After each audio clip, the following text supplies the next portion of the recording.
gbogbo sọ̀rọ̀sọ̀rọ̀ kó máa ṣọ̀rọ̀ sọ àwọn tó mọ̀rọ̀ gbọ́ ń bẹ nítòsí o lè sọ̀rọ̀ kí wọ́n ti gbàgbé kò rántí pọ̀rọ̀ kíkú ó máa ń sùn ní ó máa ń pe rọ́rọ́ gbogbo sọ̀rọ̀sọ̀rọ̀ kó máa ṣọ̀rọ̀ sọ. ẹ̀yin olólùfẹ́ mi Adékúnlé Okiki Bright the brain boss of music mo ń fi àsìkò yìí sọ fún pé ṣé ẹ gbàgbé on the 28th nínú June táwa yìí tá máa ṣe kíni tá máa dá sí àtàjọ máa ṣe fàájì ní WOLII ní London bí báyìí ní Tamas restaurants and bar nínú WOLII ní 28th èmi Okiki Bright ní kọ́kọ́ o èmi pẹ̀lú dádì mi ẹ̀gbọ́n mi Alhaji Musibau Alani kọ́má ẹ ṣáà mọ̀ Alhaji Musibau Alani ọmọ kékeré tí ìsàlẹ̀ kó gbà ẹ bàbá àgbàlagbà ó ti di bàbá ń sìn pẹ̀lú èmi Alhaji Okiki Bright lájọ máa ṣe o ọjọ́ yẹn a tún wá fẹ́ fi ìyẹn ṣe birthday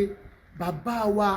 Anana one real Anana gbogbo WOLII má sọ pé ó gbọ́ 28 sátidé tó ń bọ̀ yìí ni o gbogbo ẹ̀yin olólùfẹ́ fújì ẹ má ṣàlàyé wa a máa múra wa ń bẹ̀.